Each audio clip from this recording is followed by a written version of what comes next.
It's Wednesday. I've got a trade idea for you. Dollar versus the yen. When you look at the chart going back to late 2020, we were in a bull trend, had a bit of a correction. This was confusing because we did break below the moving averages and a trend line, but then we just consolidated. Now, if we go in a little bit, you can just see that since December, we had this sideways triangle with a channel in the middle. I mean, it got really messy. The moving average is flatlined. We were holding the 200-day moving average. Then we held the 100. So I guess if you were scalping there, the moving averages would have worked. But before then, even the moving averages weren't working. So it was messy, confusing. But now, we definitely broke out above the 200-day moving average. Having held it in April, we broke out above it in May. We also broke above this trend line, which goes back to December. There we go.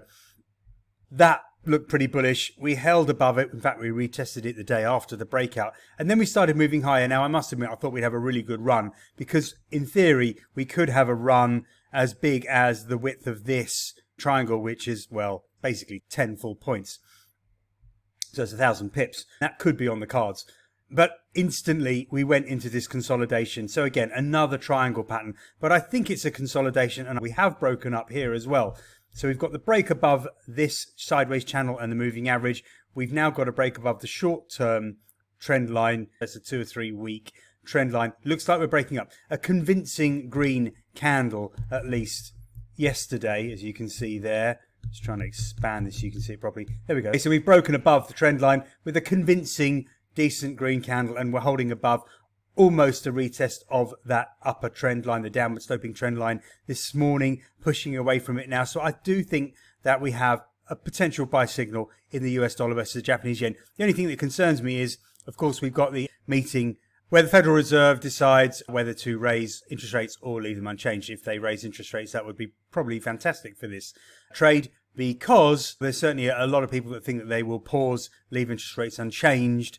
But if they do raise rates, then I would imagine this would give the dollar a nice kick up the backside and get it moving. But the fact that the Federal Reserve are expected to leave interest rates unchanged doesn't mean that this trade won't work if they do as expected. The dollar could still continue its rise, which started in the middle of March. A 3-month bull trend could still resume, even if they leave interest rates unchanged in their meeting today.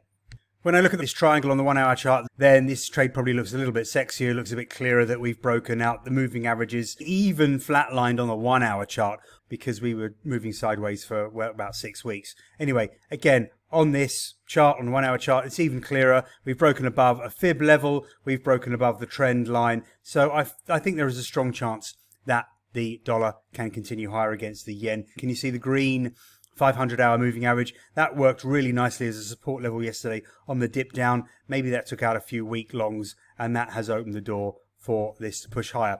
We'll see. Keep an eye on that. Good luck if you try this trade.